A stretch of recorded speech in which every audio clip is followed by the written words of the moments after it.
Greetings, R. Frederick Riddle here with another Christian News and Views, episode 112. And this is your Wednesday report. Now, I wanted to get into one particular article here that actually it's not in the newspaper. It's one I got on the news on the internet, and it's talking about the move by Trump to annex or take over Greenland. So let's get into this and dive into it, and then I'll give you my opinion on it. And if we have time, there's a little light side of news that I would like to address if I have the time. So, Danish Prime Minister Mette Frederiksen is traveling to Greenland on Wednesday, that's today, for a 3-day trip aimed at building trust and cooperation with Greenlandic officials at a time when the Trump administration is seeking control of the vast Arctic territory. Frederiksen announced plans for her visit after U.S. Vice President J.D. Vance visited a U.S. airbase in Greenland last week and accused Denmark of underinvesting in the territory. Greenland is a mineral-rich, strategically critical island that is becoming more accessible because of climate change. Trump has said that the landmass is critical to U.S. security.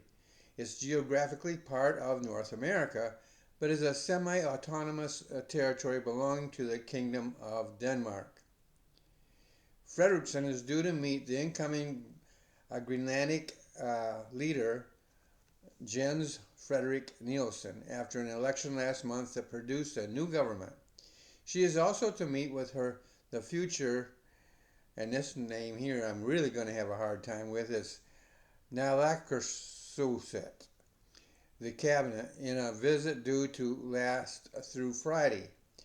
It has my deepest respect how the Greenlandic people and the Greenlandic politicians handle the great pressure that is on Greenland, she said in a government statement announcing the visit. On the agenda are talks with Nielsen about cooperation between Greenland and Denmark. Nielsen has said in recent days that he welcomes the visit and that Greenland would resist any U.S. attempt to annex the territory. We must listen when others talk about us, but we must not be shaken. President Trump says the United States is getting Greenland. Let me make this clear. The U.S. is not getting that. We don't belong to anyone else. We decide our own future, he wrote Sunday on Facebook. We must not act out of fear. We must respond with peace, dignity, and unity. And it is through these values that we must clearly and calmly, I said clearly twice. We must clearly and calmly show the American president that Greenland is ours. For years, the people of Greenland, with a population of about 57,000, have been working toward eventual independence from Denmark. The Trump administration's threats to take control of the island one way or another, possibly even with military force, have angered many in Greenland and Denmark. The incoming government wants to take a slower approach on the question of eventual independence. The political group in Greenland most sympathetic to the U.S. president, the Naalakkersuisut party that advocates a swift path toward independence, was excluded from coalition talks to form the next government. Peter Viggo Jacobsen, associate professor at the Danish Defense Academy, said last week that the Trump administration's aspirations for Greenland could backfire and push the more mild parties closer to Denmark. He said that Trump has scared most Greenlanders away from this idea about a close relationship to the United States because they don't trust him. So let's get to my opinion now. Uh, First of all, Greenland is part of Denmark. Now that, to me, even though it's a semi-autonomous part, that kind of rules out any idea of the United States taking control. Uh, I don't know how that would work without violating international law. But be that as it may, it belongs to part of the Kingdom of Denmark. And so Denmark has the right to defend their kingdom. And if military force was to take place, there could at least might be at least like a standoff of some sort. I'll visit this idea a little bit in a few minutes about the use of force. But the thing is, I think this is something that, again, Trump is a master negotiator, and he puts out worst case scenarios to try to force people to the table to accomplish his particular goal. Now, this is one goal I don't understand. Oh, I do understand actually. This is a vast area. It's an area that if we were to be attacked, say by Russia or something like that, Greenland would probably be right in line. And so having a military presence there could be advantageous to the United States. I believe we have an air base there, and that's when Vance visited. So they might want to expand that and develop it and so forth. And so there's military advantages to having control of the island. But have you looked at the map lately? That is a huge island. What I'm not sure what you have to do to be called a continent. It's pretty big. Now it's nowhere near America, but you have it's just a huge island. When you look at it, you take a globe and it takes up a lot of space for an island. So it's a huge island. We'll just leave it at that for now. But that would be, they could be taken over probably, and maintained by a small force. But I think the problem there is international law, plus the Greenlanders themselves could very well resist. Nobody likes somebody to come in and take them by force. That's how the Ukraine war kind of got started. Putin decided to go in there and take them by force. His plan backfired, and what was supposed to take place in 3 days or less is now in its third year.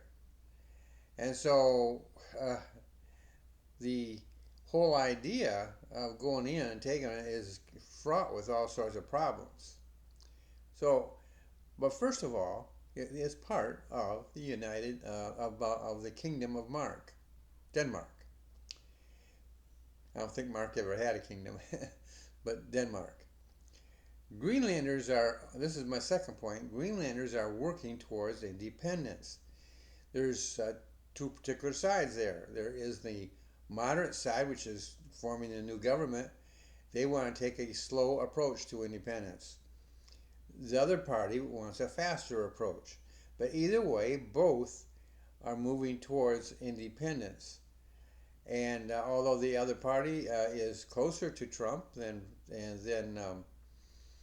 the current party in power, it still wants independence. Being brought under America into United States would not be independent. They would now be a territory belonging to the United States. And there's certain rights and privileges that comes with that, but still in all, it's not independence. And so I don't think that Trump's ideas there are going to find a place where it can be incubated and prosper. The next point I want to make is Greenlanders don't trust Trump. Now, part of this is the bad press. In fact, a big part of that is the bad press. I doubt very much they get much good press about Trump. And this, I don't know what their capabilities are as far as the internet and so forth. 57,000 people is not a lot of people, and so they're clustered together probably, and so they may have some kind of infrastructure that allows them to have a reach into the uh, the internet and be able to get the facts and truth about Trump. But even so, uh, this whole idea of Trump's is not something they asked him to do. They didn't ask him, and they didn't invite him, and they didn't invite the United States or anybody like that. Vance coming in there making the these statements he's making, uh, they're just simply um, not there. The uh, the Greenlanders want independence. I'm going to go back to that a little bit there.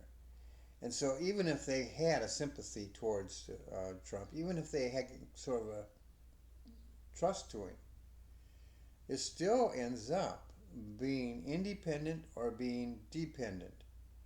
I don't see too many countries out there wanting to become part of the United States. And I really don't see in the United States a move to grab more land or more territory. I do understand the defense, the military applications of why we would want Greenland. And we would probably go in there and develop it. People would maybe move in there. Well, certainly more troops would, and they'd bring their families too. But the thing is that would be that might be a benefit. But I'm planning to put myself in their shoes. And if I was somebody living on Greenland, they would, I just don't see, go back to the American Revolution. Britain, the United Kingdom, England, however you want to address them, they were in power.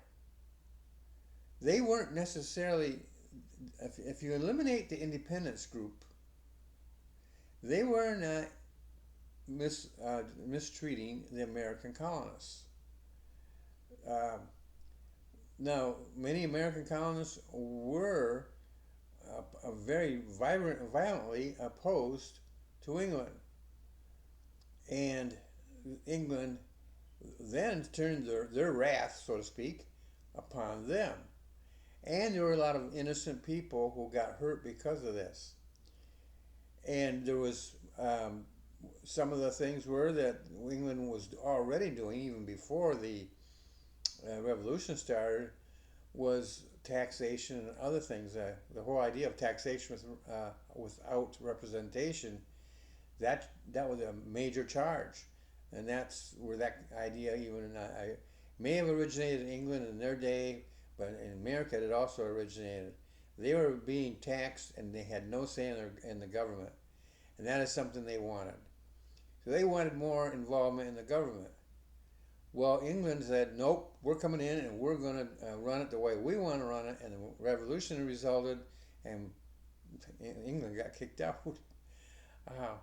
I see a parallel there between what is happening with Greenland. But Denmark is reacting differently than England did. Denmark is going and is trying to patch things up, trying to make things right. And I wouldn't be one bit surprised if some kind of agreement, better defense perhaps, I'm sure there's going to be something like that. There's also going to be, I would think, some economic improvements, maybe I don't know how much control England actually has over Greenland. Semi-autonomous means they have some. So how much leeway will Greenland get to entice them to stay? And one of the things that Denmark has for would be that to offer them, if you go independent, we will still have a treaty with you and be able to, we would like to have you under the umbrella of our kingdom, even though you're independent. When you look at the United Kingdom, they swear allegiance to the King of England. But the King of England doesn't really have a lot of, well, doesn't even have a lot of power at home, let alone over abroad. And I don't know how much power Parliament has, the English Parliament has over, for instance, Canada. So Canada runs its own affairs. It's basically, in many ways, an independent country, even though it's part of the United Kingdom. And I think that's what Denmark either has or would like to maybe move to. Try to entice them. Try to have some kind of connection with them, even if they go independent, to have some kind of trade and agreement in place that would make it very difficult for Trump or anybody else to come in and take it over. But the idea of trusting Trump, you either like Trump or you don't like Trump. You trust him or you don't trust him. I kind of trust him. What do I trust him with? I trust him that he will do what we elected him to do, and so far he's been doing that. Some of the ways he's doing things are shocking, but that's the way he's always moved. And so that's not a surprise to me. Some of the ways he's done that have been a surprise, but the fact he's doing it, that he's shocking us, is not a surprise. And I see him as if he was a gambler, he would be holding his deck of cards close to his chest, and he would be out there faking it, putting out maybe he's got a poor hand, and he's but he makes you think he's got a great hand, or maybe he's got a great hand but not the greatest, and he wants you to think he's got the greatest. He's bluffing. Maybe. Do we know he's bluffing? No, we don't. And so neither does anybody else. And so the thing is, he is a master negotiator. The people can deny it all they want, but it's right there to be seen. The other thing is that he, for the lack of trust, is, again, he is going against their own urge to be independent. Now, there's one more thing about this. Bring this stateside. With all, I know the press is saying, oh, he's losing support here and there, Trump is. He may have lost some support here and there, but he's still got a good chunk of support from the American people. Because most Americans, I think, see him the same way I do. But, this is a big but, going in and taking another country, and it is a country, by the way, territory, you want to call it territory, fine, but it's basically a country, by force from another country, that's not going to sit well with most Americans. And I think that Trump would lose a huge chunk of support if he tried force. Bluffing is one thing. Enticing is one thing. Being blunt is one thing. But to put it into practice and as force, military force, that might be considered crossing a line.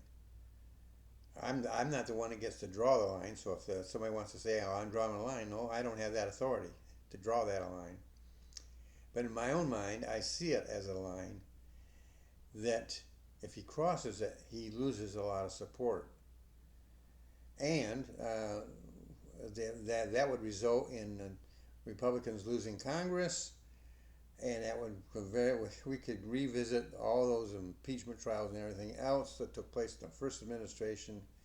I don't want to see that again. That was waste of our tax dollars, cases that could never win. Even they just didn't have the facts. There were none for them to get. So the Democrats lost out on that. But they crippled, in the process, they crippled our government so that it wasn't able to do some things. Trump, give him credit, Trump was able to rise above that and do a lot of good stuff. But we can't afford to have another government like that. And so I just would caution him make sure he doesn't overplay his hand. He's a master card. Well, I don't know about the card playing. I don't know if he even plays cards. Probably does, but he's a master negotiator, and I think he's bluffing, but who knows? So and the Greenlanders don't know, so they have to make choices. Everybody has to make choices, but there's always that risk of overplaying your hand. And I hope he is more cautious about that. Now, I do have one other thing I wanted to talk about today that's sort of a lighter side of the news. And this particular one is, I'm going to try and make it short so that I don't go over too much here. But it's entitled Athletics Bat Boy Takes Down Drone. When a drone suddenly appeared near the left field wall at Sutter Health Park on Monday night, veteran athletics bat steward Thalben decided to help thwart it. The drone tried to lift him off the grass, but Thalben used the bat and brought it down, careful not to cut himself with the spinning blades. Once the device had been corralled, Thalben handed it off to a security guard. The drone appeared with Seth Brown batting for the Athletics in the 7th inning of the Chicago Cubs' 18-3 rout, and it delayed the game for a few minutes. I think for me, I didn't want to cut my fingers off. I always see that on the news. People hurt themselves when it's hovering or whatever, and their hand gets caught in it, said the 22-year-old Thalben, a 6th-year bat boy.